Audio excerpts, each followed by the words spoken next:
Bonjour à tous, bienvenue dans ce webinaire ConnectWave de la rentrée. Alors, je vais laisser à tout le monde le temps de se connecter.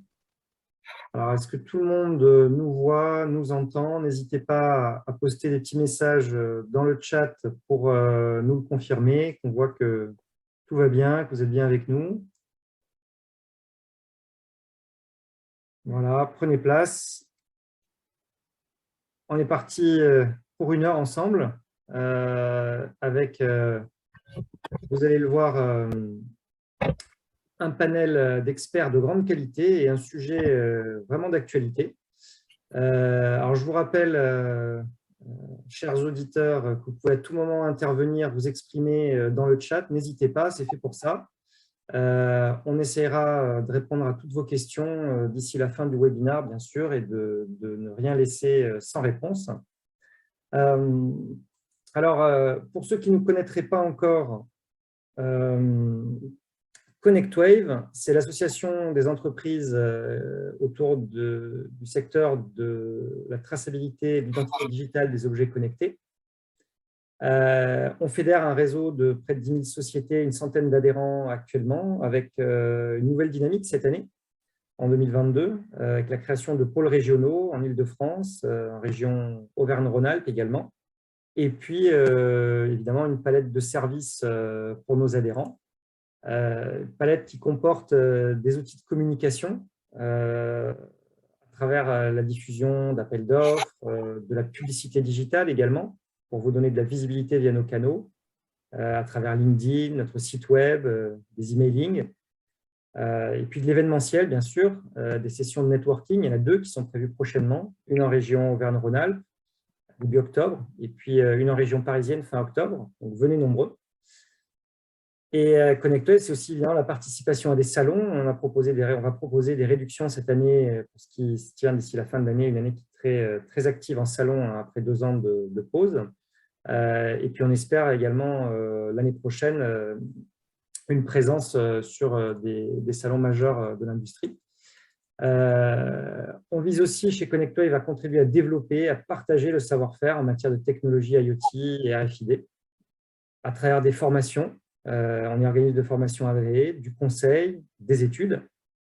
Et puis, dans la même logique, ConnectWave, c'est une plateforme de partage de contenu avec des ateliers, des livres blancs et bien sûr nos webinaires autour desquels vous nous retrouverez presque tous les mois maintenant, mis à part la pause estivale. Et aujourd'hui, on va parler bien d'un thème d'actualité s'il en est, puisqu'il s'agit d'économie circulaire. On va parler bien sûr de la fameuse loi AGEC. Qu'est-ce qu'elle change? Quelles sont les technologies qui émergent pour répondre à cette évolution normative? Alors, je reçois ce matin Julien Thibu. Bonjour Julien. Bonjour à tous. Julien, vous êtes directeur des ventes RFID et protection de source chez Checkpoint Systems. C'est une multinationale du groupe CCL. Vous êtes spécialisé dans la production de solutions RFID, donc autour du sujet de la traçabilité. Tout à fait. Et vous êtes accompagné par Ludovic Didlot. Bonjour Ludovic. Bonjour Marc. Alors Ludovic, vous travaillez chez Zebra Technologies, une multinationale également, et qui fournit elle des solutions de monitoring, de lecture, d'acquisition de données. Donc on est plus dans la réception et la lecture de votre côté. Exactement, et je suis responsable de la partie partenaire. C'est pour ça que je ferai ce webinaire avec Julien de Checkpoint. Super. Et puis, on a le plaisir, une fois n'est pas coutume, d'avoir avec nous ce matin un deuxième Ludovic. Ludovic Paquet, bonjour. Bonjour à tous. Donc, vous êtes directeur commercial de la société Primo Indé, une entreprise de la tech grenobloise qui est active depuis une dizaine d'années dans les solutions au secteur textile, qui est un secteur, on le sait, à fort impact environnemental. Et donc, ma première question sera pour vous, Ludovic. Est-ce que vous pouvez nous donner un peu plus de détails, nous expliquer ce que c'est que la loi AGEC et quelles contraintes elle vient faire peser sur le secteur textile? Oui, tout à fait. Je peux partager même mon écran avec vous sur ce sujet-là. Ça permettra d'illustrer un peu tout ce qu'on peut se dire autour de ça. Hop, voilà, je pense que vous devez voir mon écran normalement. Un mot sur, en effet, la loi GEC, qui donc concerne des filières existantes et des filières qui seraient à venir d'ici 2025, comme vous le voyez sur l'écran. Donc, il y a 12 filières concernant la loi GEC existante, et puis 11 qui sont encore à venir. Moi, j'aurai le plaisir de traiter aujourd'hui la filière textile, linge de maison et chaussures. Et je crois que Zebra et Checkpoint parleront de la partie restauration et plastique. Donc, ça concerne en effet quand même beaucoup de choses. Cette loi qui est donc la loi concernant l'économie circulaire. Et en ce qui concerne le textile, il existe un éco-organisme de cette filière qui s'appelle Refashion, qui était avant Eco-TLC, et qui est donc en charge pour la partie textile de la prévention, de la gestion de fin de vie des produits mis sur le marché pour le grand public, je précise, pour le grand public, même si ça a une incidence, et j'essaierai de vous le démontrer, sur d'autres secteurs textiles comme le vêtement professionnel.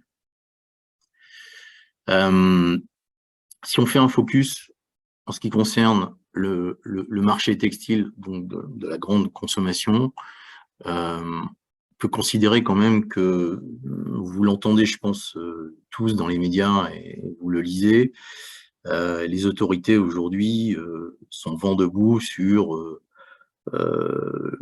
l'industrie du textile qui est considérée comme une industrie fortement polluante, qui dégage des tonnes de gaz à effet de serre chaque année, qui consomme de l'eau, et donc la prise de conscience autour de cette industrie polluante a fédéré les différentes autorités françaises, mais également de plus en plus européennes, autour de la législation concernant donc cette fameuse loi GEC. Alors, qu'est-ce que c'est donc la loi GEC? Quels sont les impacts sur le textile? Il y a, disons déjà, un textile assez en grande volumétrie, pardon, qui est mis sur le marché en 2021. Et il y a beaucoup d'efforts à faire en termes de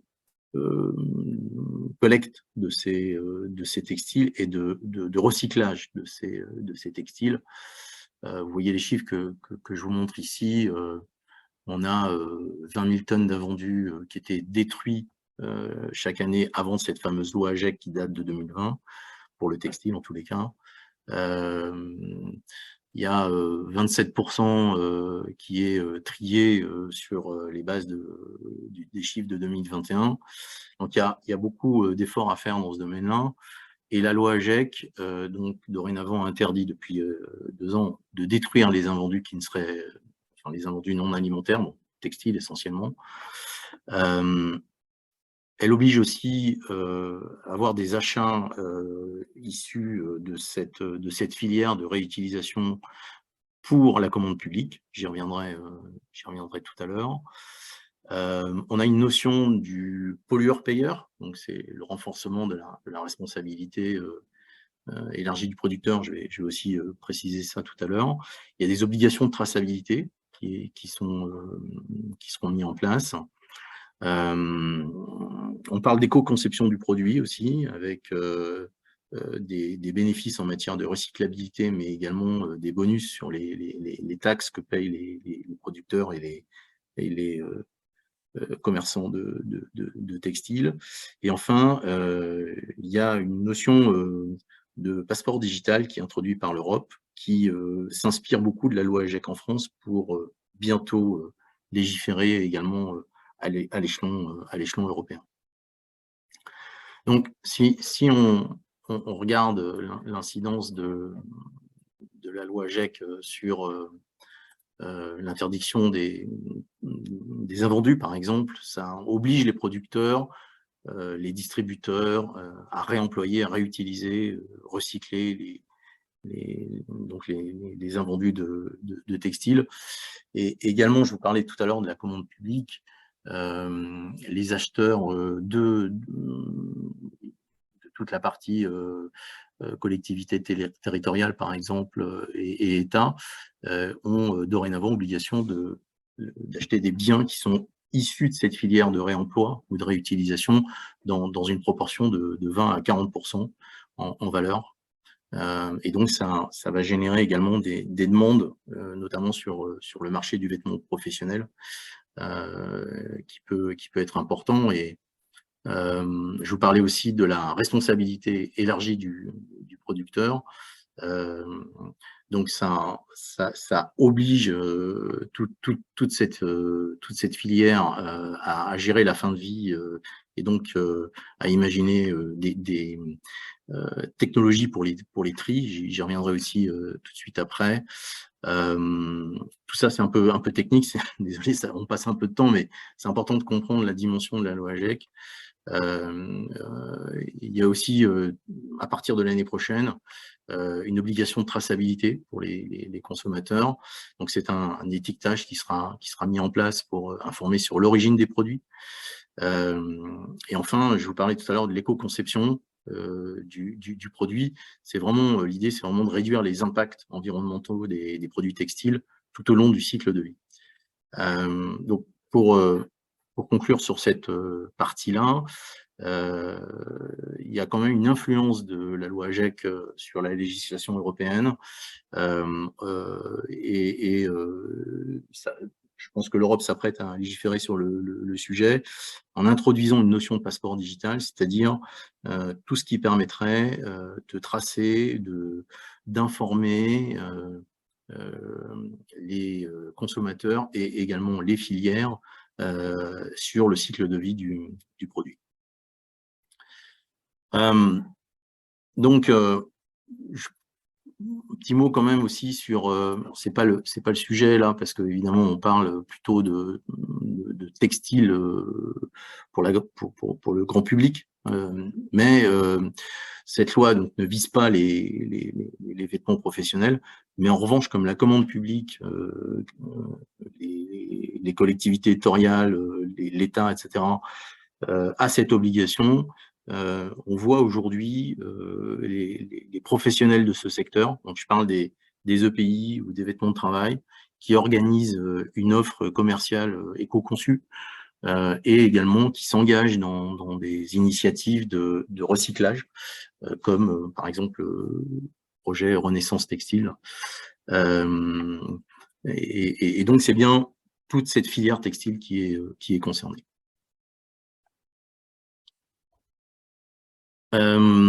Là, je voudrais juste préciser un point supplémentaire, c'est autour de la responsabilité élargie du producteur. Donc, la notion qui est introduite ici, c'est celle du pollueur-payeur. Donc, les metteurs sur le marché de produits sont aujourd'hui obligés de prendre en charge cette gestion de fin de vie. Et donc, c'est pour ça qu'il y a eu l'accréditation de Refashion, ex-Eco-TLC, avec un certain nombre d'obligations, notamment l'entrée en vigueur de l'identification unique du producteur. Ça permettra d'identifier qui émet le produit textile sur le marché, mais également avec des objectifs qui sont confiés donc à ces éco-organismes. Et par exemple, sur la période 2020-2022, alors avec le Covid, je pense que ces chiffres seront probablement pas atteints et reconduits, mais la collecte doit augmenter jusqu'à 50%. Je le disais tout à l'heure, en 2021, c'était 34% des produits qui étaient collectés. Et également, le tonnage traité doit augmenter jusqu'à 95%. Ça va impliquer un certain nombre de difficultés sur ce marché. Oui, parce que qui dit collecter, traiter, dit trier également. Alors, est-ce qu'il y a un impact sur le secteur du tri Ouais, pour moi, oui. il y aura un impact sur sur le secteur du tri. Et aujourd'hui, bon, on parle des RFID, on est là pour en parler aussi, mais il y a des contraintes aujourd'hui à la mise en place de ce tri pour respecter la loi AGEC. D'abord, on va avoir un volume qui va être très important qui va arriver dans ces centres de tri. Ils ne sont pas toujours préparés. Et donc, même le gouvernement explique que des efforts de R&D sont déployés et encore à venir pour faciliter le tri de matière. Aujourd'hui, si vous allez dans un centre de tri du textile, bah, l'étiquette de composition qui est sur le produit est souvent détachée ou effacée par le temps. Et surtout, le processus d'identification du produit n'est pas du tout automatisé. Donc, c'est beaucoup de main-d'œuvre, c'est un travail probablement assez pénible. Et donc, ce qu'on pense, c'est que la technologie RFID permet de faciliter ce tri. J'y reviendrai tout de suite après. Pardon. Oui, donc tu vois mon écran? Ouais. Effectivement, on parle de technologie RFID, IoT. Est-ce qu'il y a des technologies un peu durables qui permettent de tracer ces vêtements Il y a eu, bon, ces centres de tri existent depuis longtemps. Ils utilisent déjà des technologies éprouvées comme le code barre, parfois la NFC. Mais ce qu'on pense et ce qu'on a vu dans les échanges avec nos clients, c'est que la RFID apparaît comme une des bonnes solutions pour faire un tri donc le plus automatisé possible et de donner de l'information sous une forme de passeport digital qui serait beaucoup plus précise que même des technologies de caméra, par exemple, qui existent aussi, mais qui ne peuvent pas faire le distinguo quand vous avez un vêtement qui est composé de plusieurs matières, par exemple. C'est pas possible à la caméra infrarouge d'identifier toutes les matières d'un vêtement. Donc, le lien entre l'article textile et une base de données dans laquelle serait noter un certain nombre d'informations sur la fabrication du produit, son origine, etc., grâce à la RFID, a vraiment une pertinence sur ce marché-là. Et plus précisément, la RFID embarquée, qui est donc non détachable et sans perte d'informations, pour justement faire apparaître cette notion de passeport numérique. Qu'est-ce que vous avez en matière de RFID embarqué? Qu'est-ce qu'il existe comme solution? Là, je peux évidemment parler de ce que nous faisons, nous, Primo Indé. C'est un fil RFID qui est conçu pour toute la durée de vie du produit, donc à base de matières textiles notamment. Donc, tout à fait minuscule, puisque là, vous avez un segment de fil qui fait 130 mm de long et 0,5 mm de diamètre. C'est un fil qui est conçu pour résister aux contraintes chimiques, mécaniques également, puisque on peut résister au pliage, au lavage, environ 100 cycles de lavage. On a une empreinte carbone qui est très très faible parce que la matière qui compose ce fil comporte également du textile. En tous les cas, on n'a absolument aucun produit plastique dans notre assemblage et on peut résister jusqu'à 200 degrés, donc dans des tolérances de lavage de tous ces vêtements-là. Et comme ce fil est indétachable, on peut suivre tout le cycle de vie d'un article textile, donc de sa fabrication, son passage dans les entrepôts logistiques, toutes les notions d'inventaire qu'on peut avoir autour de la RFID, tous les cas d'usage RFID qu'on connaît aujourd'hui, même la partie anti-vol ou la gestion des retours des vêtements est adressée avec le fil qui est embarqué. Puis tout ce qui va naître autour de l'économie circulaire, Marc, vous en avez parlé tout à l'heure, c'est pas peut-être pas le moment de développer tout ça, mais tout ce qui va relever de la location des articles ou de la deuxième vie des articles, et également, donc là, pour le coup, le recyclage, en effet, avec toutes les données qu'on peut en obtenir. On a une assurance que les données ne sont pas perdues et les informations toujours présentes. Donc, pour nous, on parle également d'un tag qui intègre une puce du marché, puisqu'on travaille avec Impinj, qui est notre principal partenaire dans ce domaine-là, qui a sorti une puce il y a quelques années, c'est un peu technique, mais la M730, avec des fonctionnalités intéressantes pour ces cas d'usage, en termes de performance, RF, de lecture de vitesse, et également de protection de la vie privée. C'est aussi un point intéressant à soulever. Donc, en bénéficiant d'une commande qui permet de masquer le tag, dans le respect de la vie privée des consommateurs. Même si évidemment il n'y a aucun lien entre un consommateur et un tag RFID, mais c'est une sécurité supplémentaire.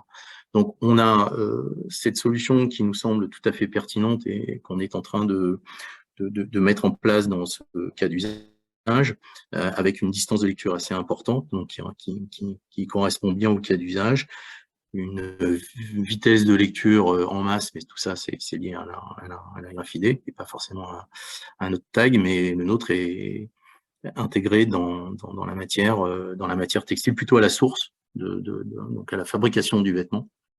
On a travaillé le packaging pour qu'il soit compatible avec les outils qu'utilisent aujourd'hui les façonniers, les fabricants de vêtements partout dans le monde, puisque donc ça s'intègre avec une surjeteuse, une machine à coudre en quelque sorte, très facilement dans le vêtement. Donc ça se présente sous forme de bobine pour que le packaging soit facile à utiliser. Donc pour nous, voilà la solution qui serait intéressante à déployer pour ce marché. Merci Ludovic. Quelques mots sur Primo Indé peut-être pour nous présenter un petit peu. Volontiers. Vous expliquant, vous l'avez dit Marc tout à l'heure, que nous sommes basés à Grenoble dans un écosystème techno. Donc on est très proche du CEA, puisque nous sommes une spin-off du CEA. L'entreprise a presque maintenant 10 ans. On a une croissance annuelle qui est intéressante au regard de ce marché-là, un outil de production également aujourd'hui stable. On est 23 et donc on a une vision que je viens de vous partager autour de l'économie circulaire, extrêmement forte, et notre mission c'est vraiment de créer cette valeur ajoutée pour nos clients. Merci beaucoup. Très intéressant comme sujet, la RFID, le secteur textile, les impacts de la loi AGEC. Alors, il n'y a pas que le secteur textile. Et Julien, Ludovic Didlot, vous allez pouvoir nous parler d'un autre secteur qui est impacté, c'est le secteur de la restauration. Tout à fait. Je vais également partager mon écran. Oui, exactement. On va en fait faire un éclairage sur la restauration rapide. Ludovic de Primo Indé nous a très bien expliqué la loi AGEC, ses tenants aboutissants, avec un exemple applicatif dans le textile. Mais la loi AGEC, comme il l'a dit, ne concerne pas que le textile. Ça concerne d'autres domaines. On ne va pas couvrir non plus tous les domaines pendant ce webinaire, mais on va vous donner un autre use case dans la restauration rapide. Et je vais laisser Julien commencer à nous en parler. Oui, tout à fait. Merci Ludovic. Donc effectivement, en ce qui concerne la restauration rapide, la loi AGEC finalement a été publiée début 2020. Et donc elle va entraîner le développement de la vaisselle dans la restauration rapide pour les repas servis sur place à partir du 1er janvier. Donc d'ici 4 mois, cette loi sera active. Et vous remarquerez, entre le moment où cette loi a été décrétée et l'application de cette loi, finalement, ça a laissé peu de temps à l'ensemble des chaînes de grande distribution. Alors concrètement, à quoi ça correspond? Ça va s'adresser tout d'abord aux surfaces de vente supérieures à 400 mètres carrés, uniquement pour le service à table dans un premier temps. Tout ce qui est autres canaux comme livraison, drive ne sont pas concernés. Et donc, ces restaurants vont avoir l'obligation finalement de servir des contenants réemployables ou réutilisables propres, bien évidemment, et se substituer aux emballages à usage unique que l'on connaît tous actuellement, c'est-à-dire des emballages cartonnés. Donc, oui, tu nous as parlé de la loi AGEC, de son application. Tu nous as pas encore cité le cas d'usage qu'on allait présenter, donc je te relance sur le sujet. Oui, tout à fait. On va aborder donc le cas d'usage de McDonald's. J'allais peut-être d'abord, Ludovic, donner peut-être un petit peu de vision au niveau européen, voire mondial, sur cette loi sur l'économie circulaire. Bah oui, parce qu'effectivement, on parle de McDo, c'est assez surprenant de savoir qu'une société américaine se plie à une loi européenne, hein. On sait que ça a toujours été difficile. Du coup, ça montre l'impact. En plus, tu vas peut-être nous dire en quoi la France est peut-être un peu en avance, parce que c'est pas complètement harmonisé sur toute l'Europe. Ouais, Et qu'est-ce qui fait que McDo France, finalement, a pris le lead là-dessus par rapport au reste du monde où ils seront certainement appliqués, avant tout, en commençant par l'Europe d'ailleurs. Alors effectivement, il y a plusieurs niveaux d'application et j'allais dire de sévérité ou de dureté de la loi. McDonald's, effectivement, est une entreprise américaine, mais là, effectivement, on parle d'une directive européenne et d'une application en France. Donc, toute chaîne de restauration rapide française ou étrangère doit se plier à cette loi. Effectivement, j'allais dire que la France est relativement précurseur dans l'application de cette loi, et j'insiste sur le fait, encore une fois, que ces chaînes de distribution ont finalement très peu de temps pour la mettre en application. Pour donner un peu de perspective au niveau européen, l'Allemagne, avec un périmètre un peu différent, puisque chaque pays peut adapter finalement les périmètres, va également, à partir du 1er janvier 2023, imposer certaines contraintes à ces chaînes de restauration rapide. Très probablement qu'au courant 2023 ou horizon 2024, les pays du Nord y passeront. Et puis pour donner encore un petit peu plus de perspective au niveau mondial, et notamment aux États-Unis, qui est un État fédéral, les décisions sont plutôt au niveau des États. Il y a quelques expérimentations actuellement en Californie, mais on en est vraiment encore, j'allais dire, au stade embryonnaire. Ouais, ok. Et donc en plus, vu qu'on sait bien qu'on parle de RFID ici, on voit que McDo a choisi d'avancer sur le respect de cette réglementation avec la technologie RFID. Tu peux nous en dire un peu plus là-dessus? Oui, bien sûr, bien sûr. Ce qu'il faut d'abord comprendre et réaliser, c'est que cette loi AGEC, en fait, va amener un changement de culture profonde, puisque l'ensemble des chaînes de distribution de restauration rapide, et notamment McDonald's, hein, qui est leader du marché, bah, finalement, on va passer de la culture du jetable depuis plus de 50 ans vers le réutilisable. Donc ça emmène forcément énormément de changements de process, d'organisation. On en parlera un petit peu plus tard dans la présentation également d'équipements au sein des restaurants. Donc voilà, il y a un vrai changement de culture profonde et ça mène finalement plusieurs défis pour ces chaînes de restauration. Le premier, c'est avoir de la visibilité en temps réel du stock de la vaisselle réutilisable en restaurant. Alors, vous allez me dire, cette problématique existe déjà avec la vaisselle actuellement en restaurant, c'est-à-dire la vaisselle jetable. Il y a une différence très importante qu'il faut comprendre et matérialiser, c'est que de la vaisselle jetable, donc en carton, se stocke beaucoup plus facilement et on peut stocker beaucoup plus de volume puisqu'elle est pliée dans des réserves qui sont relativement petites. L'arrivée de la vaisselle réemployable, et donc principalement en plastique, en tritan ou en PP, va faire finalement qu'on a beaucoup moins de place en réserve.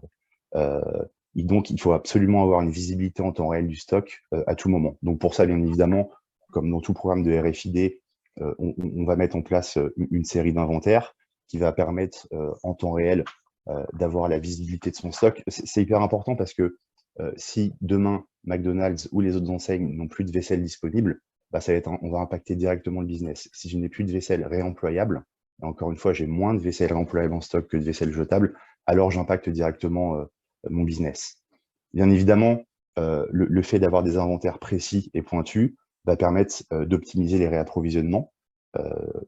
Encore une fois, moins de place dans les réserves. Il faut que les réapprovisionnements soient, j'allais dire, adaptés à chaque restaurant, à chaque spécificité, zone de chalandise et derrière chiffre d'affaires. Et puis, un dernier point qu'on abordera un peu plus tard dans la présentation, c'est minimiser les pertes.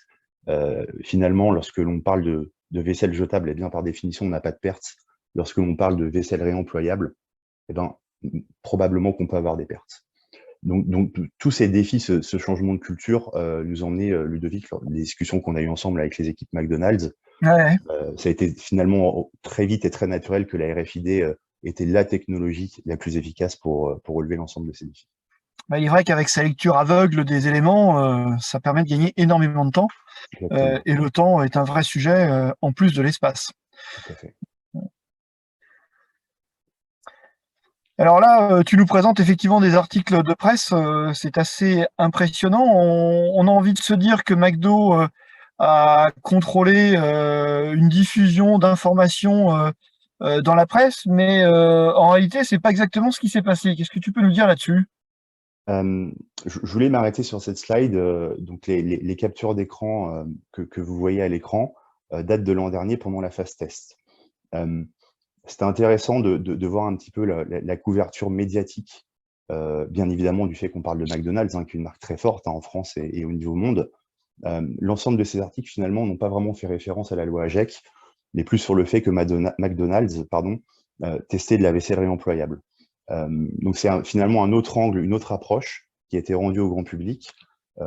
C'était assez intéressant et pour la petite histoire aussi, il y a eu énormément, via les réseaux sociaux, de vidéos qui ont été diffusées, plutôt par des populations plus jeunes, qui est un des cœurs de cible de McDonald's. Et donc, encore une fois, c'est une autre vision, beaucoup de surprises, mais finalement, un très bon accueil durant cette phase test.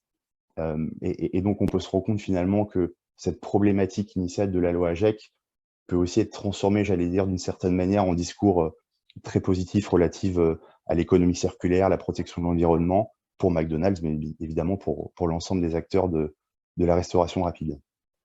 Oui, parce que la question qu'on peut s'interpeller, c'est quand même pas courant que dans la phase test d'un projet, surtout de cette envergure, puisqu'on parle de 1500 restaurants, on fait des tests, on ne sait pas ce que ça va donner. Quand ça se diffuse dans la presse, ça met un peu la pression. Comment la gérer McDonald's et puis par répercussion, Checkpoint derrière? Alors, je vais commencer par Checkpoint. Aucune pression, bien au contraire. Ça ne fait que, j'allais dire, renforcer l'implication et la motivation des équipes. Il faut savoir qu'au moment où ces articles de presse sont sortis, on était encore en phase pilote, phase qui se passait très bien, et on s'est rendu vraiment compte que on était sur un projet d'envergure et surtout que la technologie RFID était la réponse aux problématiques que je vous ai présentées. Quant à McDonald's, finalement, on ne maîtrisait pas forcément cette communication de la presse, ils y ont été très attentifs et c'était pas forcément un problème pour eux. Ok, donc pour cet impact sur la presse, du coup, tu peux nous parler un peu plus de cette phase de test? Ouais, bien sûr, bien sûr. Donc on a commencé finalement les discussions il y a 2 ans maintenant, courant 2020, avec, je pense que tout le monde se souvient de cette époque, des stop and go liés au Covid, aux différents confinements. Néanmoins, on a su garder le rythme, le contact, et on est parti par rapport aux problématiques que j'ai pu vous présenter tout à l'heure d'une feuille blanche. On a beaucoup brainstormé avec les équipes McDonald's et Zebra. Et finalement, début 2021, on a mis en place des sessions de tests en laboratoire, lab qui s'est très bien passé. Et très rapidement, nous avons mis en place un premier restaurant, un premier POC. Il faut savoir qu'une chose qui est très importante en parallèle, et c'est souvent le cas lorsqu'on fait un premier test ou une phase étendue de pilote, il y a une phase, j'allais dire, qui est un petit peu plus pénible, voire douloureuse pour l'ensemble des équipes. C'est finalement la pose manuelle des tags et l'encodage. Donc on a, et Ludovic, je te laisserai la main pour présenter le matériel, mais on a au niveau d'un des centres logistiques McDonald's installé une imprimante Zebra pour encoder plusieurs millions de tags, j'ai bien dit plusieurs millions de tags qui ont été posés à la main. Je te laisse présenter peut-être le matériel, Ludo. Si tu veux, alors au niveau de l'imprimante, on est sur une ZT411, bien entendu RFID. C'est une imprimante industrielle, plutôt robuste pour encaisser plusieurs milliers de tags d'impression par jour. Le plus difficile, c'est pas d'imprimer les tags, c'est comme tu l'as dit, de les encoller derrière. Faut penser quand même à ce que ça nécessite en termes humains. Et cette machine est quand même très pratique puisqu'elle propose différentes options de cutter pour préparer le décollage de son papier de support, le pré-décollage, la multiconnexion. Elle a surtout une tête de lecture multiposition, ce qui fait que si le tag RFID est un petit peu décalé, l'imprimante va quand même pouvoir le lire sans s'arrêter. C'est ce qui en fait justement une imprimante industrielle. Après, en termes de confort d'utilisation, On a un grand écran tactile couleur. Bon, vous aurez compris, c'est un des best-of de la gamme d'impression de chez Zebra qui est la plus demandée sur la partie industrielle. Et même en dehors du projet McDo, si vous me permettez d'en faire la promo, on peut aussi parler de l'option on metal qui permet d'imprimer des tags sur du on metal. C'est quand même pas courant non plus pour ce type d'imprimante. Mais revenons justement sur la suite du projet McDo avec ce slide, cette photo qu'on voit un petit peu plus sur la droite avec ce tag. Tu peux nous en dire un petit peu plus? Bien sûr, j'allais y venir. Pour finir cette phase de thèse, donc très rapidement, après ce POC qui a été un succès, on a souhaité, en tout cas McDonald's a souhaité étendre les tests à une phase étendue de pilote dans 10 restaurants. Alors pourquoi 10 restaurants? L'idée était d'étendre un petit peu ces tests sur tout le territoire national, de mailler un petit peu l'ensemble des régions, mais également des typologies différentes de restaurants, afin que les équipes puissent rapidement bien suivre l'ensemble des KPI qu'on a mis en place et établir un retour sur investissement. Je vous ai mis volontairement effectivement une photo d'un des pilotes. Peut-être que certains d'entre vous dans l'auditoire ont eu l'occasion de visiter des restaurants McDonald's avec ces tags qui sont donc encodés, comme on le disait tout à l'heure, mais posés manuellement dans une phase de transition. J'arrive maintenant à finalement la solution qui est déployée. Il faut savoir que depuis le début de nos discussions, en plus d'être en relation avec les équipes McDonald's, on est en relation avec leurs différents fabricants de vaisselle. Et c'était un vrai challenge. Quel est le challenge en fait? C'est de garantir l'intégrité des informations qui sont encodées dans les tags et donc par extension garantir l'intégrité des tags dans un environnement très hostile. Qu'est-ce que c'est qu'un environnement très hostile? C'est d'abord des tags qui peuvent éventuellement être dégradés par les clients au jour le jour, mais qui doivent également résister à plusieurs dizaines de cycles de lavage et de produits de lavage. Est-ce que tu es en train de nous introduire le fait qu'il a fallu pour Checkpoint, malgré sa gamme de tags déjà existantes, développer de nouveaux tags dans ce cas d'usage? Effectivement, c'est exactement ça. On a dans notre portefeuille actuellement une cinquantaine d'inlays RFID différents. Je reviendrai tout à l'heure en présentant Checkpoint sur ce qu'on fait un petit peu au niveau mondial, mais le catalogue qu'on a aujourd'hui est plutôt à disposition du marché textile, donc on a dû vraiment se réinventer, mettre énormément d'équipes R&D au travail, et on a développé spécifiquement pour le projet McDonald's, avec les différentes contraintes des différents fournisseurs de vaisselle qui ont des process de production différents, des tags spécifiques pour le projet, et qui sont finalement, je me permets de reprendre un peu l'expression tout à l'heure que je trouvais très intéressante de Ludovic de Primo 1D, on est maintenant sur de la RFID qui est complètement embarquée. J'allais dire un petit peu de la RFID 2.0, et le fait d'embarquer ces tags dans la vaisselle va encore une fois protéger l'intégrité des données, et donc on est capable de tracer la vaisselle depuis son lieu de production jusqu'à son arrivée en restaurant. Voilà, très important. Oui, donc là, tu vas nous présenter, ou c'est peut-être moi qui vais prendre la main sur la partie matérielle? Exactement, je vais te laisser la main pour la première partie qui est justement la solution pour la gestion des stocks. Oui, alors c'est vrai on vient toujours à un moment à choisir le matériel. Ce que souhaitait McDo, c'est de pouvoir lire de manière très rapide ce stock de vaisselle réutilisable. Donc, il a été choisi d'un commun accord, aussi bien avec les recommandations de Checkpoint que les utilisateurs de McDo. Une poignée RFID que vous voyez le plus à gauche, qui est une RFD 40, très puissante puisque c'est plus de 1300 tags. Je dis bien 1300 par seconde, c'est pas par minute, c'est bien par seconde, donc ça permet de lire très vite. Vous avez une touche trifonctionnelle que vous voyez un peu gris clair au milieu, qui permet, bien qu'il y ait que 2 moules qui apparaissent pour 2 doigts, quand vous appuyez sur les 2 en même temps, vous pouvez attribuer une 3e fonction. Et puis vous avez une plage de lecture qui est à 6 mètres, c'est largement suffisant pour les restaurants, c'est même plus qu'il ne faut. Mais surtout, c'est compatible tout smartphone. Dans le cas de figure de McDo, on est resté sur la capture d'écran que vous voyez au milieu, un TC21. Donc c'est un écran 5 pouces qui est assez confortable pour y diffuser beaucoup d'informations et rapidement lire ce qui est nécessaire. En plus, vous connaissez toute la gamme Zebra avec ses résistances aux chutes de béton, étanchéité, et ces caméras de bonne qualité. Il y en a 2, une frontale de 5 mégapixels, mais une arrière 13 qui n'est pas utilisée pour McDo.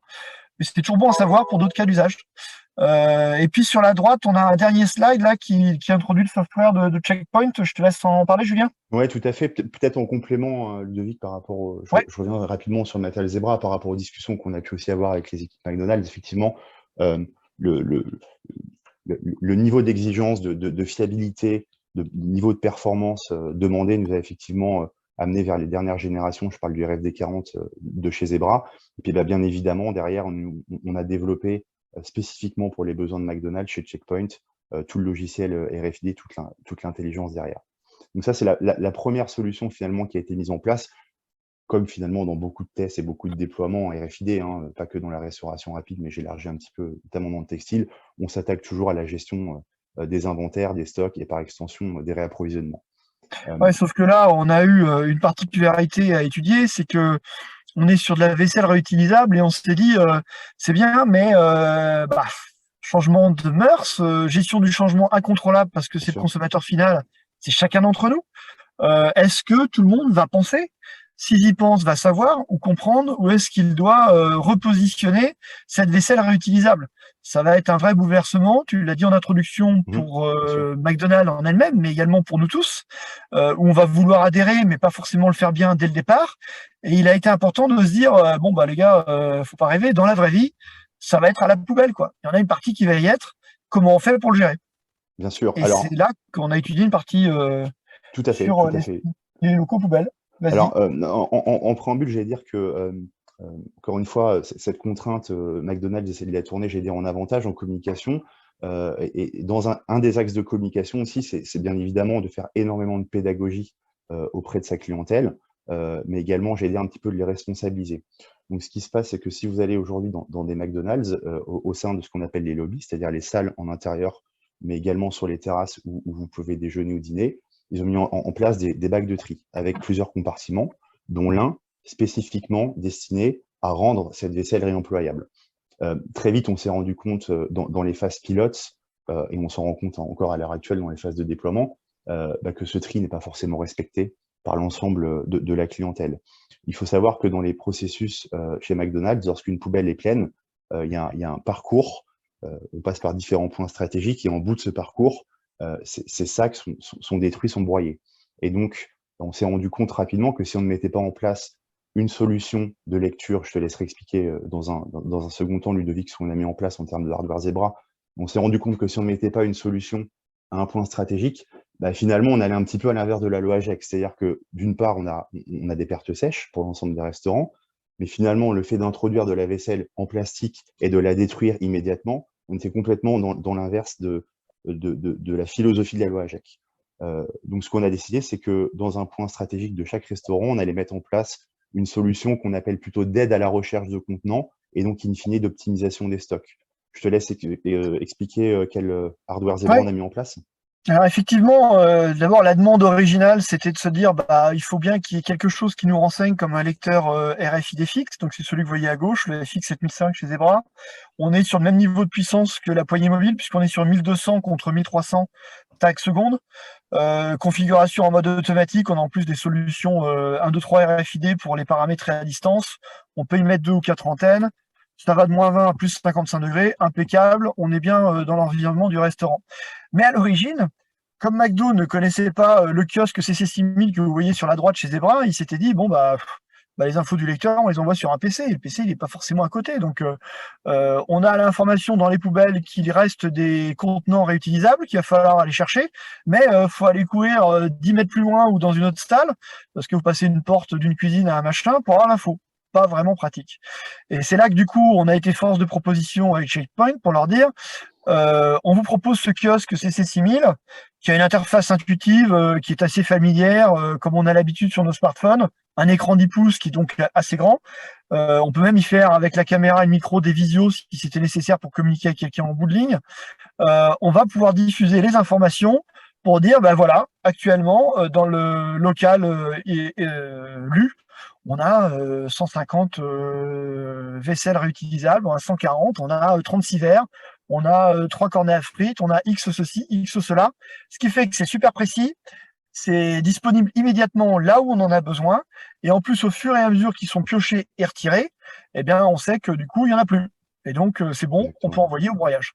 Tout à fait. D'accord. Et la particularité là-dessus, c'est qu'on arrivait aussi à régler les puissances de lecture pour que ça ne soit que ce qui se passe au niveau des poubelles et que ça n'aille pas lire en plus la vaisselle réutilisable et propre qui est déjà revenue.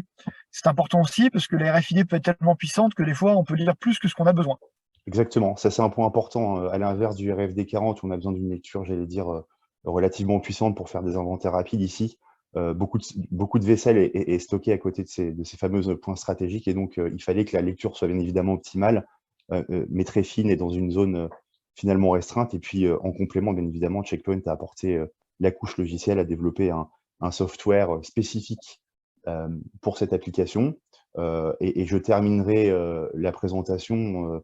Alors je suis navré parce que je ne peux pas diffuser bien évidemment des chiffres qui sont confidentiels, mais depuis qu'on a commencé à déployer sur quelques centaines de restaurants cette solution que vous voyez à l'écran, plusieurs centaines de milliers de contenants ont déjà été récupérés par l'ensemble des équipiers McDonald's. Et merci à eux, c'est pas forcément un boulot facile. Et c'est à nous de les aider, de faire en sorte qu'ils en aient de moins en moins à récupérer dans les poubelles. Oui, bravo pour cette solution, pour ce beau use case. Est-ce que vous pouvez très rapidement, parce que l'heure tourne et il faudrait qu'on garde un tout petit peu de temps pour les questions de notre assemblée, mais est-ce que vous pouvez très rapidement nous dire quelques mots, Ludovic, sur Zebra et Julien sur Checkpoint? Eh ben, je vais aller très vite, tu as raison, Zebra est assez connu, c'est plus de 4,5 milliards de chiffre d'affaires. Vous voyez les employés, les bureaux où on est implanté, mais je ferai juste une remarque, une analyse de cette information-là, c'est le rapport entre la R&D, qui est plus de 10% du chiffre d'affaires, donc c'est quasiment un demi-milliard de recherche et développement chez Zebra. Ça explique bien la volonté de l'entreprise à rester leader, à anticiper les besoins et à proposer des solutions comme on l'a fait avec le CC6000 chez McDo avant que les utilisateurs finaux en fassent la demande, parce qu'on a la chance avec notre part de marché d'avoir beaucoup de remontées clients pour les analyser et étudier de prochains usages. Voilà ce que je dirais pour Zebra.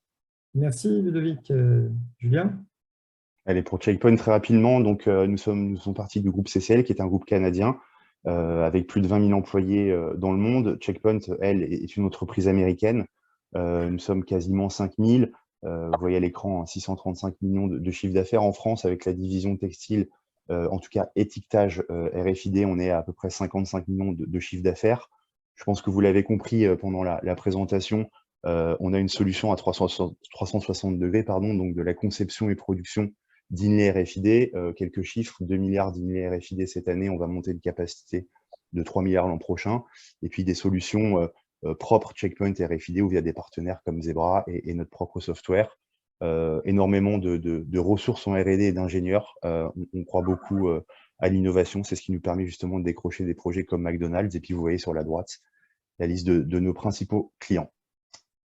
Voilà. Merci Julien, merci. Effectivement, un beau partenariat ici entre deux géants du secteur et on voit le résultat, c'est assez impressionnant. Alors, on a des questions depuis tout à l'heure. Il y a une première question qui correspond plus à la partie sur la solution de Primo Indé sur le textile. Ludovic, question sur le RFID Israël. Est-ce qu'il s'agit d'un RFID UHF ou NFC? Non, c'est bien de l'UHF. J'avais vu la question, mais je ne pouvais pas accéder aux questions, à la réponse. C'est bien de l'UHF. Notre technologie est basée sur le protocole UHF. Absolument. D'accord. Alors, merci. Autre question. En fait, pour prendre un peu d'auteur dans le débat, parce que là, on est resté effectivement sur cette loi AGEC qui est une évolution normative très nationale. Mais est-ce que, en fait, comment va s'harmoniser finalement cette loi AGEC? Comment vont s'harmoniser ces obligations d'un point de vue européen, voire aux États-Unis? Comment est-ce qu'on va finalement voir une espèce d'intégration de cette notion d'économie circulaire? Pour qui est la question, Marc? Eh bien, pour qui veut. Pour toi, Ludovic. Bon, je peux la prendre. En effet, je pense qu'on le démontrait aussi bien de mon côté que de celui de Zebra ou Checkpoint. La loi AGEC influence énormément la législation européenne. On est les premiers en France à avoir légiféré sur le sujet. Et aujourd'hui, l'Europe s'apprête à légiférer en s'inspirant beaucoup de cette loi AGEC. Alors, il y a l'Europe et puis il y a les différents pays, Julien parlait de l'Allemagne tout à l'heure, qui vont s'engager dans cette démarche législative en faveur de l'économie circulaire. Les États-Unis sont, à ma connaissance, un tout petit peu plus en retard, mais je ne doute pas que nous aurons l'inspiration nécessaire pour qu'ils suivent dans les prochains mois, prochaines années. Il y a déjà des textes qui sont parus au niveau fédéral, mais évidemment, comme vous le savez, les États sont indépendants, mais ils ne suivent pas toujours. Oui, mais avec ce qu'ils sont en train de vivre en ce moment aux États-Unis, je pense qu'ils vont de plus en plus comprendre. Le climat leur fait beaucoup de mal ces derniers jours. Effectivement. Et, alors, on a une dernière question que j'avais en tête, qui était par rapport aux impacts sur la restauration rapide. Est-ce qu'il y a d'autres impacts de la loi AGEC qu'on va pouvoir identifier? Oui, bien sûr, on en a identifié un. C'est que pour des raisons pratiques et notamment de place, certains restaurants n'ont pas la possibilité de s'équiper en plonge. Et donc, ça nécessite une externalisation du lavage de la vaisselle. Donc, c'est un peu aussi un paradoxe. Finalement, on va mettre sur la route beaucoup de camions pour que la vaisselle soit, une partie de la vaisselle en tout cas, soit nettoyée. Et donc, il y a un vrai besoin de centres logistiques, mais plus précisément de centres de lavage. Il existe déjà, bien évidemment, au sein du territoire, des centres de lavage, mais ce qu'on voit arriver, et c'est clair maintenant, c'est un maillage beaucoup plus important, un besoin plus important en centres de lavage, puisque finalement, il faut être à proximité de ces restaurants pour garder l'esprit de la loi AGEC et pas mettre des camions qui fassent des centaines de kilomètres pour aller laver la vaisselle, parce que tous les jours, il va y avoir des flux entrants et sortants de vaisselle pour la laver. Donc effectivement, c'est un des challenges en parallèle de l'axe restauration, enfin en tout cas restaurant, c'est vraiment l'équipement, mettre en place toute cette intelligence qui finalement est complémentaire aux solutions qu'on peut mettre en place dans les restaurants. Bien sûr, bien sûr. Et alors, on a un auditeur qui est également un adhérent, bonjour à lui, qui nous demande pourquoi pas finalement, enfin, comment balancer en fait le rapport entre du biodégradable pour des marchés de volume comme la restauration rapide et de la récupération du tri du circulaire. Est-ce que chez McDonald's, il y avait une volonté particulière d'aller davantage vers le tri que vers le biodégradable? Comment est-ce que la loi AGEC elle vient aussi perturber ce rapport entre ces deux notions? C'est une bonne question. Alors, il y a du biodégradable déjà chez McDonald's. Tous les burgers sont aujourd'hui emballés avec un papier qui est biodégradable. Peut-être une chose qui est importante aussi de préciser, je ne sais pas si je l'ai fait pendant la présentation, on parle de contenants de vaisselle réemployable, mais elle est également recyclable. Et j'en profite aussi pour dire que la gamme de tacs qu'on intègre dans cette vaisselle est également recyclable.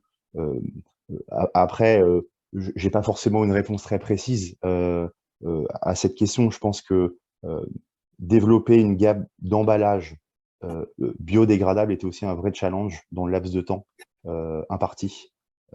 Et qui dit biodégradable n'est pas forcément quelque chose qui peut se laver. Voilà. Donc je pense que McDonald's avait vraiment voulu se mettre un petit peu en perspective et dans le respect de cette loi, mais encore une fois, c'est pas simple, et je parle pas que de McDonald's, mais de l'ensemble de ces enseignes.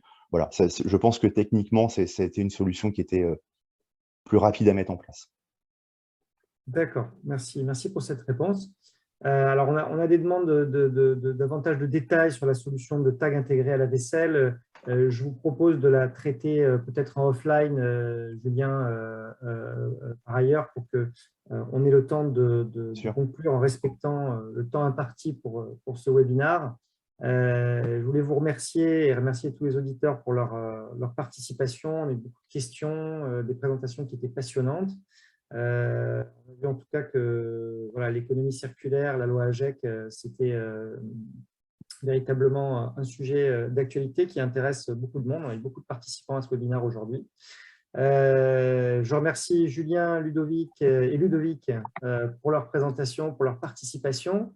Et j'ai le plaisir de donner rendez-vous aux adhérents ConnectWave et à tous les autres qui souhaitent nous rejoindre pour le prochain webinaire. À savoir la supply chain, comment réduire les coûts grâce à l'IoT, à l'Internet des objets. Webinaire d'après, que j'aurai le plaisir de présenter, identité digitale des objets connectés et cybersécurité, quelles sont les menaces, les solutions. Et puis enfin, ce sera traçabilité et sécurité alimentaire. Voilà, des thèmes passionnants. Le prochain, c'est le 22 septembre, sur la supply chain, comment réduire les coûts. Merci à tous, à très bientôt sur la chaîne webinaire de ConnectWave. Merci. Au revoir. Au revoir.